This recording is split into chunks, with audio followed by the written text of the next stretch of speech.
mistakes you make, the problems that you run into, the things you learn from become your tuition for success. I've paid a lot of tuition. I've made lots of mistakes. Retention of membership in BNI goes up substantially when two things happen. The first, totally expected. The second, surprised me. Why accept mediocrity when excellence is an option? Chapters that are allowing the substitute to represent their own business is accepting mediocrity. On today's episode of The Engaging Marketeer, I'll be speaking with the founder of BNI, Dr. Ivan Misner. I'll be asking Dr. Misner what his original vision was for BNI and how it's evolved and changed over the years to the global phenomenon that it is today. I'll also be asking him what his advice is for members and chapters on growing their businesses and growing their chapters through BNI. We have met once before. We met at a BNI event in Bolton in the UK. Excellent. That's probably been a while ago. It's been years since I've been to the UK. It was a long time ago. Yeah. And I remember one member of the audience, actually one of the BNI members, asked you a question when you were on the stage. Yeah. Which I always remember your answer to this. They asked you what your favorite memory hook was. What my favorite memory hook was? Memory hook was, yeah. Yeah, I'm curious. What did I say? You actually said that you wished you'd never invented the memory hook. Yeah. I do, because it was misused a great deal in BNI. It's not quite as misused anymore. People use memory hooks every week. And the idea, when you're meeting in BNI, you're meeting every week. And so you're saying the same thing every week. It was never, the opening of the book says, this is for when you meet people you don't know. And yet it really got misused within BNI. So yeah, I'm not surprised I said that. That is a common thing to say. And then if they press me, I tell them my favorite memory hook, which was really one of the first ones I ever heard. It's from a dentist who stood up and said, I'm a dentist. I believe in the tooth, the whole tooth, and nothing but the tooth. So help me God. And I thought that was hysterical. And that's why I came up with the book, 7-Second Marketing. My favorite memory hook I've heard at BNI was from a plumber, where he said, remember that a flush is better than a full house. Yep, I've heard that one. As a matter of fact, I think that's in 7-Second Marketing. Oh, is it? I think so. He stole it. Oh, he probably read my book. I'll give him the credit for that one. One thing I wanted to ask you, because I'm in digital marketing, but I never intended to be in digital marketing. When I was younger, I always wanted to be a film director. Completely different industry. What did young Ivan Misner want to be before BNI came along? Well, it depends on how far back you go for young, but I would say, in high school, I had planned on becoming a lawyer. And in college, I had planned on going to law school. And, Darren, I honestly can't tell you why, but for some reason I changed my mind. And I was like, I don't think I want to be a lawyer. I don't know why I don't want to be a lawyer, but I don't know. And this was a dream I had for 6 years, 8. Well, no, it'd be at least 8 years. And I decided I didn't want to be a lawyer, and I did not go to law school after I'd been accepted to law school. So I kind of was like, so what am I going to do now? So I just went to graduate school to do something, and really found a passion in management and organizational behavior. And I did my master's and doctorate with an emphasis on organizational behavior and leadership. And I studied under Warren Bennis, who was John Maxwell's. He was really the predecessor to John Maxwell as the world's leading expert on leadership. And I studied under him at USC. So I went from wanting to become a lawyer to having many, many lawyers work for me. I suppose that's better in most ways. Yeah, it is. It definitely is. It leads on actually to when I said I was going to be speaking with you, there's a lot of members in our chapter that got quite excited and wanted to ask you questions. Yeah. So I've got a couple of questions from members of our BNI Chester chapter, if that's okay. And one of them leads on from what you've just said there. Our Vice President, Zoe Davenport from Henry R. Davis Accountants, she asked if you had any regrets about going down the route of BNI and whether you would rather have done something else if you had it all to do again? No, no regrets. Absolutely no regrets. I mean, the fact that I love what I do with BNI. I feel like I have like the best job in the world because my job is to help hundreds of thousands of people make a living. And, you know, in the trailing past 12 months, the last 12 months, BNI has generated over 12 million referrals and more than 19 billion, with the B, 19 billion US dollars worth of business for our members, the thank you for closed business. Now, 19 billion is more than twice the gross domestic product for the country of Liechtenstein. Okay, so I know it's a small country, but still, how cool is that, that we could be generating as much, more than twice the GDP of a small nation? As a matter of fact, BNI generates more than the bottom 10 nations in GDP. Wow. So BNI generates more GDP than 10 nations in the world. They're all small. I'm looking for bigger ones. But it's incredible that a business organization could help so many businesses. I love what I do. I'm passionate about what I do. I'm happy at what I do. But there's a deeper question in there, and that is the whole idea of regret. And no regrets about starting BNI, but at the same time, I try to have no regrets. I don't regret most of the things I've done in life. And I think people who have regrets often have regrets because they didn't live their values. That's where I think regrets are really understandable. You do something that you just know you probably shouldn't do this, and you do it anyway, and then you regret it. I have always tried to live my values to the best of my ability. And if that's the case, then really regrets don't make sense to me. Now, if the question was, did you make any mistakes? Oh, I'd say, yeah, boatloads. Lots and lots of mistakes. Would you do it differently? Well, yeah, but I do it differently because I have experience. So to me, mistakes, as long as they're not mistakes related to the values you live, mistakes are your tuition for success. The mistakes you make, the problems that you run into, the things you learn from become your tuition for success. I've paid a lot of tuition. I've made lots of mistakes. So I really don't have regrets about starting BNI at all. I'm honored to have started BNI. And I don't have regrets in a bigger sense either, because my mistakes have led me to where I am. Okay. So it's sort of like, so long as you're true to yourself and what you actually believe in, it doesn't matter what mistakes you make, because that's what defines you anyway. Yeah, as long as you're true to yourself and you have healthy values. I mean, there's some people with some pretty crazy values, but as long as you have, of course, who's to determine what's a healthy value? I think mine are healthy, but as long as you're living your true values, and those values don't hurt other people, it's about helping other people, then don't worry about it. I had someone say to me, because I was worried about in the early days of BNI, I had hired some people, I had people working for me, and I was talking to a friend, and I said, I'm really worried about making the wrong decisions, because if I do something that really impacts the business, I'm going to impact other people's livelihoods. And he said to me, yeah, don't worry about that. And I said, what do you mean? He said, yeah, don't worry about making mistakes. You will. It's inevitable. We all do.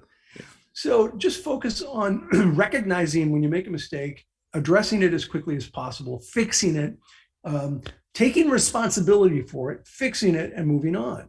And I thought that was really good advice as a young man. And it was advice that I implemented into my life and my career. Yeah. One thing you mentioned there that I thought was really relevant to what we're having in our chapter at the moment was the thank you for the business and the fact that it's so high for BNI. But we know that a lot of people are getting referrals and getting business from it, but they're not actually recording the thank you for the business. So BNI is actually generating more for its members than is actually being reported. Have you got any advice on how we can help get our members to chase up thank business, to make sure it is recorded? Because it's better for all of us if that happens. It is. And the truth is that people don't care about how until they understand why. And so when you tell them you need to go do that, they're like, yeah, fine, I'll do it. But if you tell them why, then that becomes really important. And that makes sense to people. That resonates with people. So why is it important to put in that information? Well, first of all, you can't hit targets you're not aiming at. So you have to know where, as a chapter or as an organization, where do you want to go? And in order to get to that point, you have to measure performance. If you don't measure your success, if you're really lax about it, it's just garbage in, garbage out. And so in order to know what targets you've hit, you've got to really be good at measuring. And so putting in the accurate information about how much business has been generated really gives value to the chapter to see how they are doing as a team. In any business, if you don't measure revenues or sales or the number of contacts with the client, if you don't measure stuff, you have no idea what you need to do to improve. Mm. And if you don't know what to do to improve, then you can't. It's very hard to improve. So you explain the why to people, and then hold their hand, walk them through it, show them how to do it, and then follow up with them. And make sure that they're doing it. You're right. We definitely underreport. There's no question about it. And I wish we reported accurately. And when I'm dealing with the media, it's really nice to be able to say that number's low, not high, because the first reaction that non-BNI people have is, "Come on, really? 19 billion in 1 year, really?" And then when you say, this is just what members report, and they forget to report some stuff, then the media goes, "Yeah, okay, fine, next topic." And they don't feel like you're making this stuff up. Yeah. And so we underreport. It'd be nice if we had fully accurate, but I feel pretty darn good about what we have.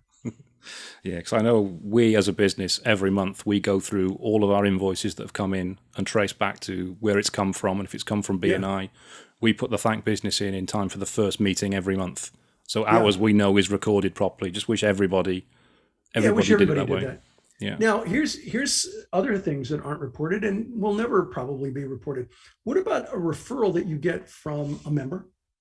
And that referral, they do business with you. And then that referral gives you a referral. And then that second referral gives you a referral. And then that third referral, if you're in BNI long enough, you're going to have 4, 5, 6, 7 generations. I have a CPA who's a BNI member. She's a founding member of the founding chapter. She's been in 37 years. At about 10 years in, she did a spreadsheet, only as a CPA could. Maybe it was even less than 10 years. She did the spreadsheet of the referrals that gave referrals, that gave referrals, that gave referrals. And she stopped doing it 8 deep. At 8 deep, she stopped tracking it. So, all we track is that referral number 1. We don't track the referral that gives a referral, or the referral that gives a referral that gives a referral. We don't track all that. And that's business that comes because of the BNI relationship. It's not a direct referral through BNI, but it's a subsidiary referral that comes as a result of BNI. We don't track any of that. Yeah, I know some members do. Some members do that. And our accountant in our chapter, she does. She's obviously very hot on figures, and we make a point of doing that. But you're absolutely right. The people that you meet at BNI and then introduce you to other people, right, they don't get tracked. They usually don't go in as thank business. So the figure's probably a hell of a lot higher. Thank you for closed business. No. Not usually. Yeah. No, not usually. No. Reporting, as you touched on there, is essential to grow, whether it's a chapter, whether it's a business. Measuring is important, whether it's your own personal health and fitness. One of our newest members, who's taken on the lead visitor host he's very keen in BNI, Raymond Jones, a photographer. He's asked the question, what are your personal secrets to success? Obviously, measuring is one of them. What are your other big secrets? Well, from a macro perspective, the secret to success without hard work and good choices is still a secret.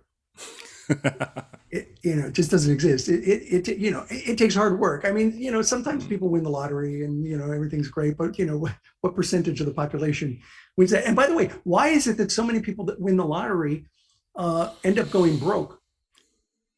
And the reason for that is they don't know how to manage money. And the reason for that is all of a sudden, a Brinks truck rolls up and unloads at their house. And they don't know how to manage it. So I think long-term success comes from hard work and good choices. Those are two things I think are part of anyone's success. Here's one that I've been teaching people for many, many years. If you want to be successful in business, do 6 things 1,000 times, not 1,000 things 6 times. And what happens too often is that people are constantly chasing bright, shiny objects. I keep this in my desk because I talk about this a lot. They're constantly chasing these bright, shiny objects. Ooh, look at that. Let's try this. Let's try that. And they bounce around. They do 1,000 things 6 times. They can't figure out why they're not successful.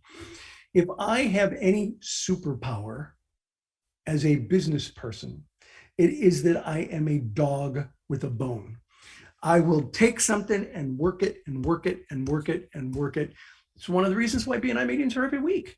It's one of the reasons why it's about building that system and that process and doing it on a regular, the timed repetition of doing it over and over again with people that you know, like, and trust. These are some of the things that I think it takes to be incredibly successful. Bruce Lee had a similar quote, actually. It was something along the lines of, I don't fear the man that's done 6,000 kicks once. I fear the man that's done 1 kick 6,000 times. Yeah, that's very much the same. Yeah. One thing I really wanted to ask you about, because it's all in any BNI chapter I've been in, I'm helping out with a core group to get a core group launched right now as well. The biggest problem in any of these groups is getting visitors into the room, getting members engaged enough to invite visitors. What advice can you give to, say, for example, a new member, maybe even a member in a core group, on how to approach people and get them to come along and experience a meeting?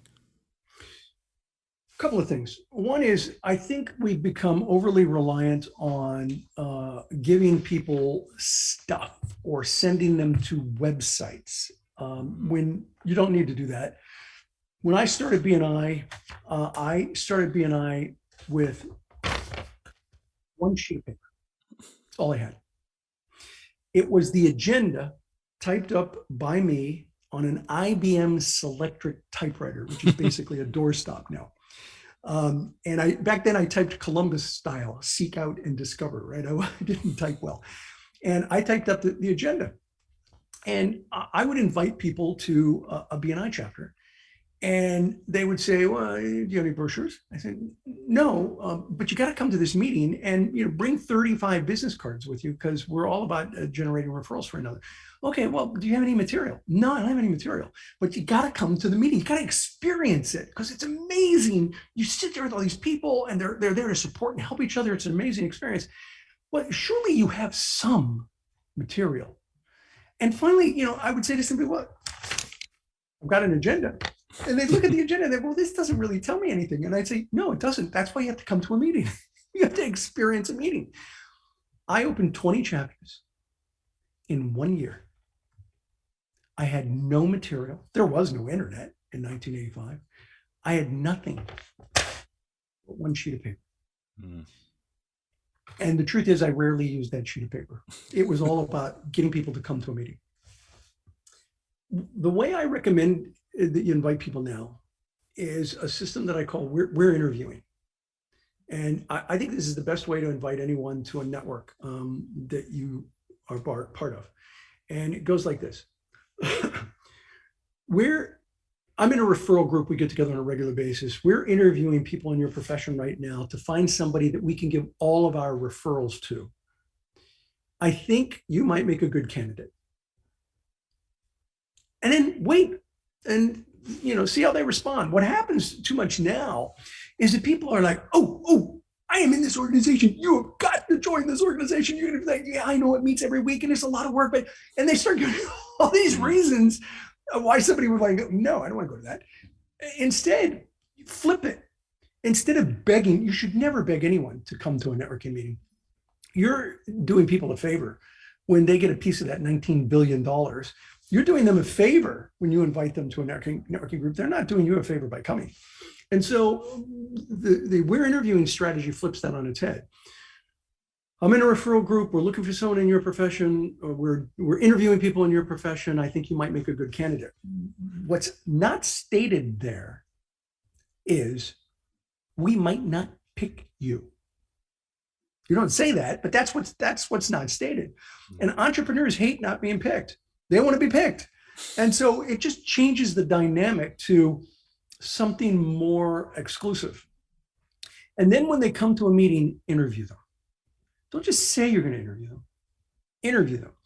And for BNI members, we have 2 different podcasts. You can find them at bnipodcast.com. Look for We're Interviewing, and then look for the interview form. And I have a whole lot of questions that you can ask in doing the interview. But remember, it's an interview, not an interrogation. So the form is like really long. Don't ask all those questions. Pick and choose. The key is to get people to open up and see if there's a good fit. But that's the way you invite people. Don't beg anyone to come, interview them. Now, sometimes they'll say, no, I'm too busy, I can't do it. Then, okay, here's it gets a little tricky. You got to do it right. But you say, hey, look, I understand. I'm glad the business is going well. Can you recommend someone really good in your profession that we could give all of our referrals to? Now, you got to know they'll never recommend a competitor. Know that going into it. But you know what they'll often do? Well, my business is pretty big, but I got an employee who works for me, or there's a sales associate with the company that really might be interested. Can I refer them? Yeah, we'd be happy to interview them. That technique is up on BNI Podcast. Go check it out. I think I have heard that podcast, actually. I do listen to your podcast every week. Thank you. It gets a lot of listeners. I'm really pleased with it. Here's something interesting that I discovered just a couple of years ago. Retention of membership in BNI goes up substantially when 2 things happen.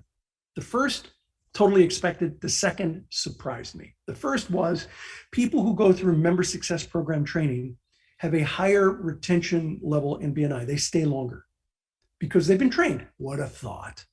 Get training on how to use the program and you stay longer. Makes sense. But the second one was a shock to me. The second one was, and the second item, but it was number 1 in retention, was people who have invited someone who joined. In other words, sponsoring someone. Now, when I read that, I was like, really? What? And the more I thought about it, the more it made sense. Because if you bring friends into your chapters, an associate, somebody you know, like, and trust, you don't want to leave them. You're building camaraderie with people that you've got a professional relationship with. And so one of the best ways to increase retention of a chapter is to get members to sponsor somebody, because the more they sponsor, the more they feel connected to the community. That's interesting, actually. As I think about it, the new members that we've had over the last 6 months, there are a couple that have brought other visitors in who have joined and they have stayed. Yeah. Yeah. Okay. Yeah. And the data doesn't lie. Here's an example of why you want to track data, because that was a massive surprise to me, but we only discovered it because we tracked the data. So sometimes tracking the data can be an epiphany for people. Yeah, otherwise you're guessing otherwise, aren't you? You need to know for a fact whether something works or not and why it works. Yeah, and that takes it back to one of your first questions about, why put in the information. One thing you mentioned there was when you first started BNI with your 20-point agenda. One of our members, Daniel Whitaker, who runs a company called Steam and Clean, he was a travel agent before the lockdown. But thanks to the support of BNI, he was able to completely change a business model and start a cleaning business during BNI, and he's absolutely flying now. It's a wonderful success story of BNI.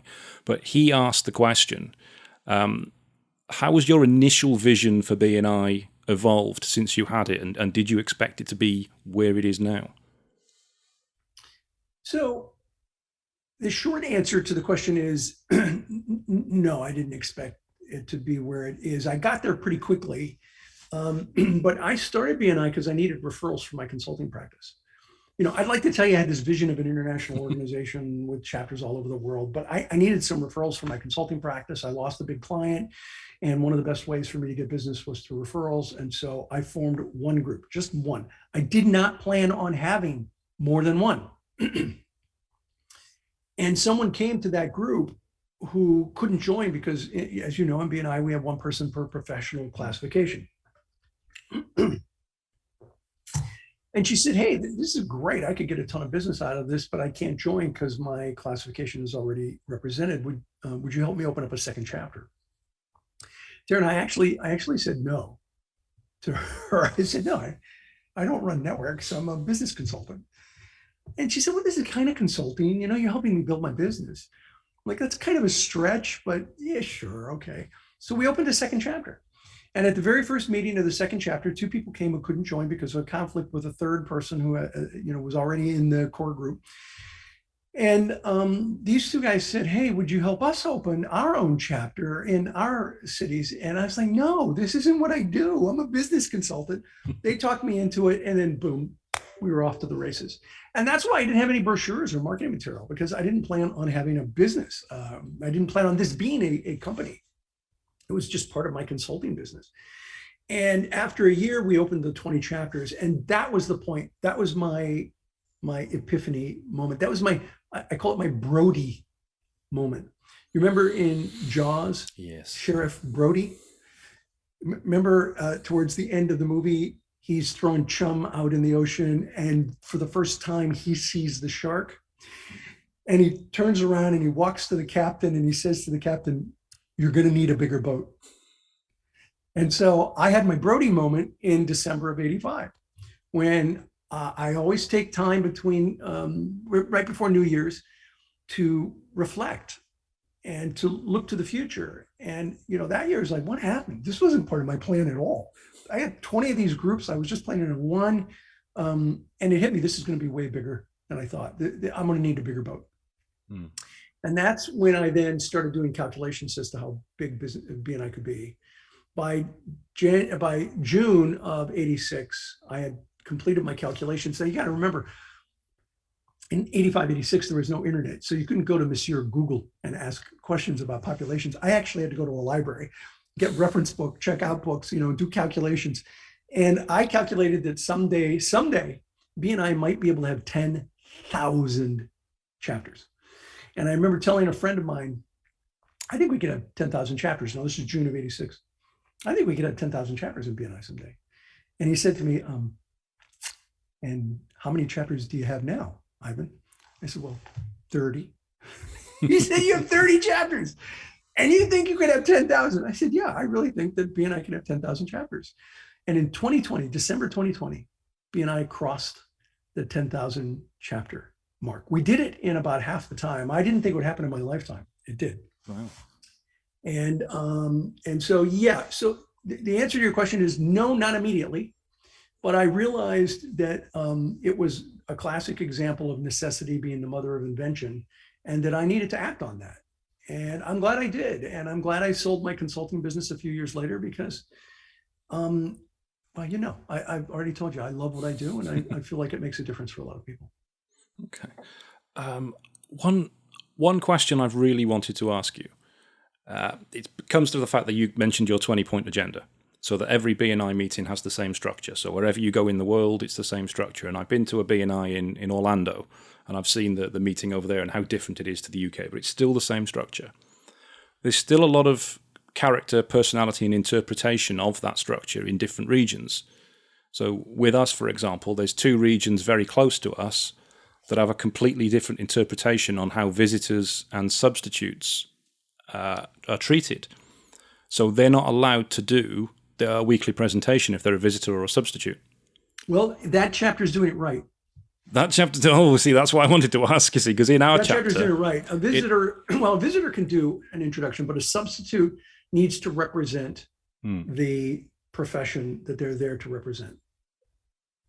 That's the way it was designed. So in our chapter, we allow the substitute then to do a presentation for their own business after everyone else's. Why ever join?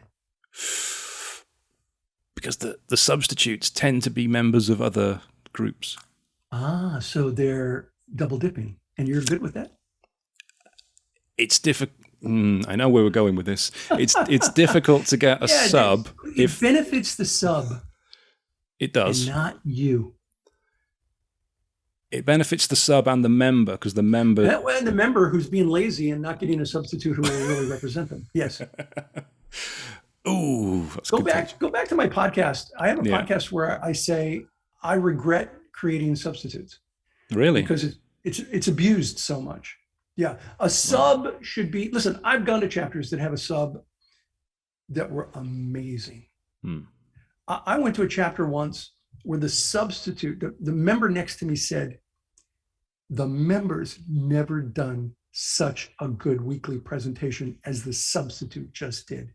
Because the substitute, if they're a good sub, they go in and they talk, let's say I'm subbing for you. And if I talk about you and how good you are at what you do, that's way more powerful than when you talk about how good you are at what you do. Because when you talk about how good you are at what you do, it's kind of bragging. But if I go in and talk about how fantastic you are, and I spend my time talking about you, then that's what the substitute program is all about. Why?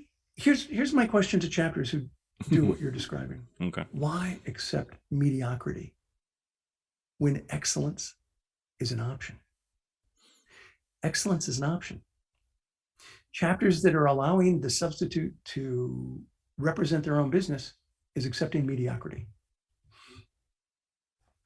I think the problem there is if they don't do that, then you can have higher absence rates as opposed to substitutes because members from other chapters aren't going to want to sub because they don't really, get. Though? Are you really? I think my experience is that if you expect the best out of people, you tend to get it. And if you expect less than the best out of people, you definitely get it. And so what you have are chapters who are absolutely expecting less than the best. Now, the biggest challenge will be changing that culture in your chapter because you've already made it easy to accept poor performance. So if you made it easy to accept poor performance, getting the chapter to change will be harder than if it had started doing it right to begin with.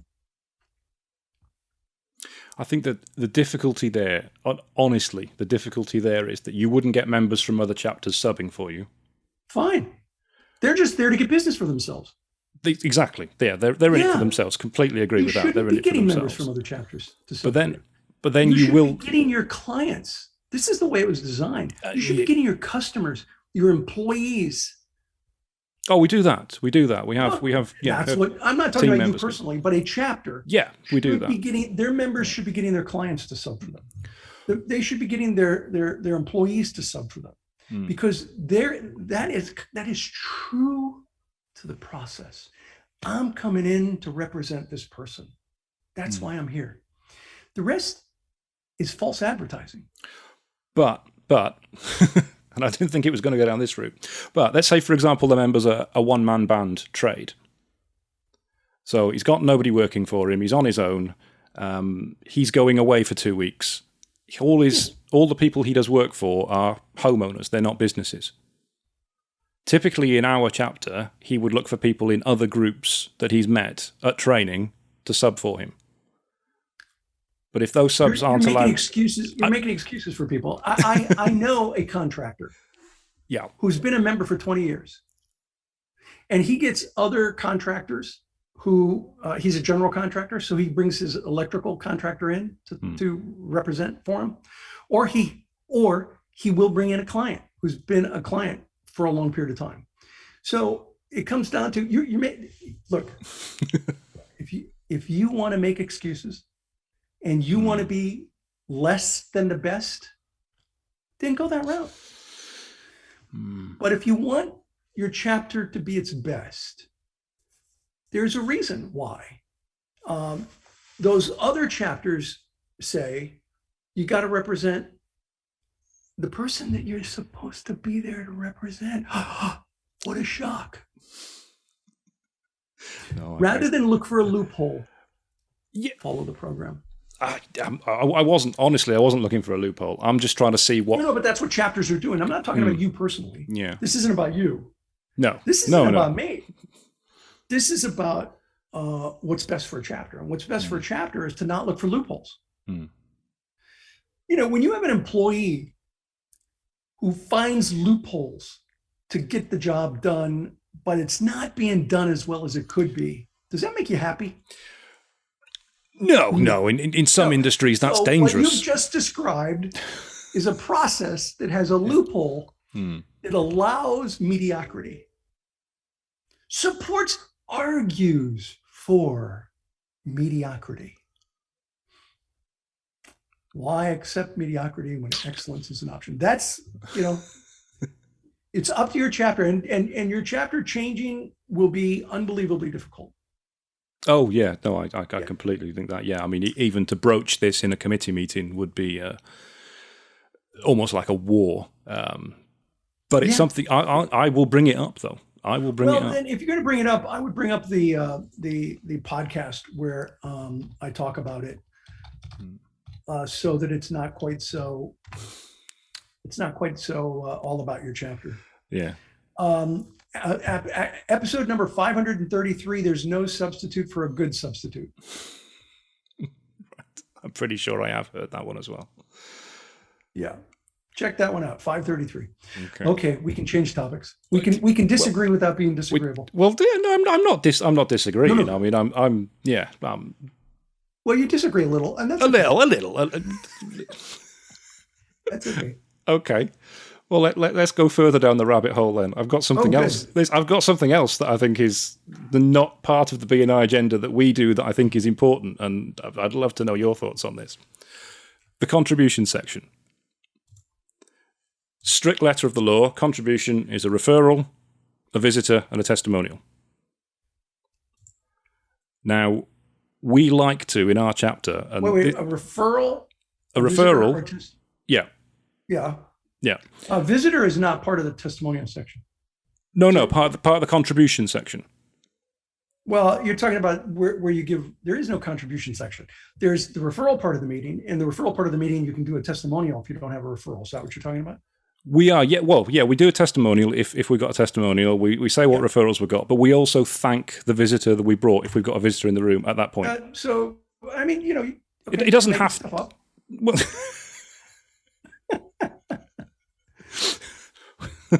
Well, we just like if we brought a visitor, we just like to thank the visitor coming at that point.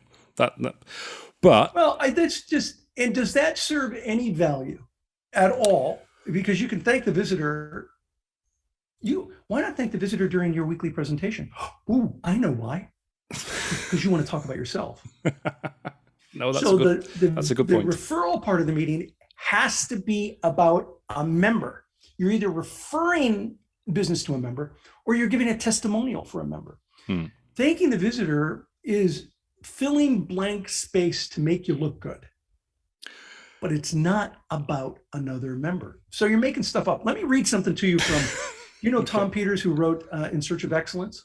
I don't know that one, no. Oh, In Search of Excellence, classic business book, one of the best business books ever written. It's pretty old. Okay. This is right out of, and this is going to be in one of my books. Tom just gave me permission to use it in one of my books. Systems are typically invented when problems arise. Example, there's a screw up with a customer order. So Jane Doe, head of customer service, devises a system to make sure it doesn't happen again. Great, smart. After 3 years, Jane is promoted and followed by Arthur Doe, no relation. During Arthur's watch, another bad problem quickly crops up. What does Art do? He adds stuff to Jane's system. You can guess the rest of the story. Arthur Doe is succeeded by Kathy Doe, no relation, who is followed by Miriam Doe, no relation, who is followed by Richard Doe, no relation. Each of the assiduous Does puts his or her stamp on the system, and before you can say John Doe, the system gets so elaborated that 1, it requires an army of other Does to administer, and 2, it leaves no room whatsoever for frontline initiative. John Doe's adding stuff to your chapter meeting. Yes. Well, I think I know where this next question's going to go then. One thing we do during the contribution section towards the end is that if we've put thank business in for members, we announce it and thank that member at that point. Now, it's not part of the 20-point agenda, Yeah. And there are some members in our chapter that don't want that as part of there because they think it extends the meeting too much and it's not a contribution, which it's not. They're doing what again? Repeat what's being done? So say, for example, I will stand up in the contribution section. I'll say, I've got a referral for this person. I've got a referral for this person. And I've put £2,000 thank business in for a referral from this guy to me last week. Yeah. So your question is? My question is, that's not part of the contribution section because that's not a contribution. There are some members who don't like it because they think it extends the meeting and it's unnecessary. Those members are absolutely correct. They are absolutely correct, yes. But do you want to know why they're correct? Go on. They're correct because the idea of this part of the meeting is to devote all your time to giving a referral or thanking someone who did a good job. And so if you have extra time, rather than, pat yourself on the back for, whatever business that was done, what you want to do is edify another member. That's the process. So those people who think it's eating up too much time are 100% correct. They are. The reason I put it in, the reason we do it effectively, is because when visitors are in the room and they see, say for example, there's a plumber in their room and they see an electrician stand up and thank the letting agent, the real estate agent, for £2,000 worth of thank business, they can see that people are genuinely making money from it. There's a real person they can talk to who's been thanked for this particular piece of business that's similar to them. Without that, you've got the vice president at one point in the meeting will stand up and say how much thank business has gone in the last 6 months. Maybe it's 500,000, maybe it's a million. That figure is unattainable for someone to get their head around on how they can earn part of that. But seeing a real person stand up and say, I've earned this, makes it real to them. It does. And also seeing, 30, 40, 50 referrals being passed live at a meeting makes it real for them. And so I don't know how much more real you need to get than seeing how much, then one, hearing how much business was generated total, and two, hearing how many referrals are being passed during a meeting. Those two things are opposite ends of the spectrum that give people the big picture. It's not part of the meeting. And so, you can tell either Arthur or Jane Doe or John Doe, if they continue to add stuff to the meeting, it's inevitable that you'll have a 2-hour meeting. Stop doing it. Stop doing it. Okay. We've been told. It's my opinion. Your chapter is going to do what your chapter is going to do. But I had somebody who really, you're being very respectful, and I appreciate it. And you're accepting my high energy on this topic. So you're not this guy that I'm about to describe. Okay? Oh, good. You're not this guy. I'll relax. But I had a guy who didn't like my answers. And it was just publicly, and there were like 300 people in the room. And I asked him, I said, and so this is kind of what I would say to the chapter members that are, we want to be John Doe. I asked him, what do you do? And I forget what he did. He told me what he did. I said, how long have you been doing it? And he said, 25 years. And I said, are you pretty good at it? He said, yeah, I'm very good at what I do. And I said to him, do you ever have people who, when you give them advice, they just say, no, you're wrong. That's not the way it should be done. He said, yeah, I do. And I said, what do you think? He said, well, what do they know? I've been doing this 25 years. And I said to him, this was a few years ago, I said to him, I've been doing this 30 years. Some people think I'm pretty good at this. My advice to you is go this direction, not that direction. And if you take my advice, you're basically doing your advice in terms of you and your customers. This is the business I'm in. This is the direction I recommend. You'll either follow it or you won't. That's completely up to you. And so your chapter is either going to follow these suggestions or they won't, and it's up to them. I will see what they do. I will see what they do. They'll go apoplectic. They'll go, really? Yeah. Wow. Yeah. Oh, it's going to be interesting. You've got to see what he said. It's incredible. This will be the least popular podcast ever presented to a chapter. Oh, I don't know. You know what I would ask? I Go would on. I would ask the members to think about what's the best for the chapter, not what's easiest. Hmm. I've always believed that you can go easy hard or hard easy. Easy hard is taking the easy path whenever possible. My experience is that when you take the easy path, things become harder eventually. Or you can take the hard easy path. The hard easy path is when you take the hard path, things become easier later because you've taken the hard path. So I think your chapter can be a great chapter. I don't know how many members you have. I don't know how many referrals are being passed. They could be a great chapter. But I would suggest, all joking aside, that in some ways it's starting to kind of maybe take the easy path that will lead it to be harder. Let me just suggest that the chapter do some introspection Hmm. about what it could do that's maybe a little harder now that will lead it to be easier later. That's a much more tactful way of putting across. So tell the members, listen to, 45 minutes in, Ivan calms down and gives some good advice about hard easy. Yeah, we'll give that a go. I completely lost what my next question was going to be then. Oh yes, I remember. I was going to be selfish now. I was going to be selfish. As I mentioned, This is your podcast. You set the rules, so it's okay. No, I'm going to be selfish in terms of my BNI journey. I mean, Yeah. I'm helping our executive director with a core group. And I've been in a core group once before, back in 2012, and I was in a core group for something like 18 months, which is a bit longer than a core group is meant to be. Oh, way longer. I did. There were chapters. By the way, I never kicked off a chapter. It never took me more than 4 months to kick off a chapter, ever. Generally, it was 2 months, 3, sometimes 4. It was like close to the most. Never more than that. And what I would do is I would say to chapters, look, I'm here. I want this to work. I'm here to help you. But we're not on schedule. And so I'm going to go around the room. These are the things that need to be done next week in order for us to continue. I'm going to go around the room and I'm going to ask each of you individually, will you do your piece? Are you in or are you out? And if you're out, it's okay. It's okay. But if you're in, then next week, this has to be done. And then the week after that, this has to be done. So I'm going to start over here and we're going to work our way around. And there were times where people were like, yeah, I can't do that next week. I can't do that next week. And I then would say at the end of the conversation, I really appreciate you all being honest with me. What I'm going to do is I'm going to try and place you in other chapters and we're going to shut this core group down. It saved me, let's see, was it 18 months? It saved me 14 months work.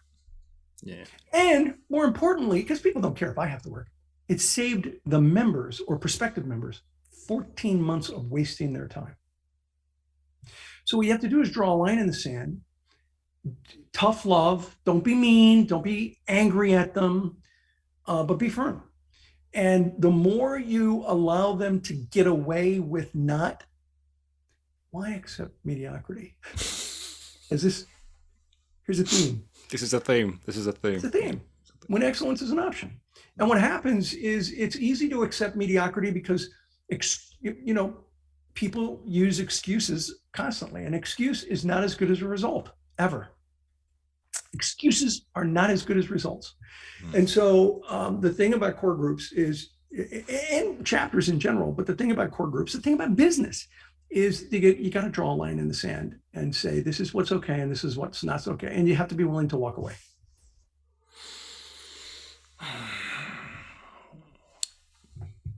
That's, yeah. Aaron, you're right. You do this, you're do right. this long enough, and you'll look back and you'll go, yeah, I didn't buy it at the time, but he was right. No, I know you're right, but it is a hard thing to admit that something isn't working. On some of the occasions where I closed down a group, there were 2 or 3 people who were like, yeah, I'm all in. Let's start over. And they started over and kicked off in 8 weeks with different people. think that's the key, isn't it? I think at the time when I did this back in 2012, there were some members in the group that quite frankly shouldn't have been there because they were just turning up every week, sometimes not even turning up every week, and weren't doing anything. They weren't asking visitors. They were doing nothing, and we knew that was the case. What we call minnows. Minnows. Members in name only. We call them 90-minute members here. I don't know whether you got that as well. Yeah, you got that. I've heard that. Yeah, you got that as well.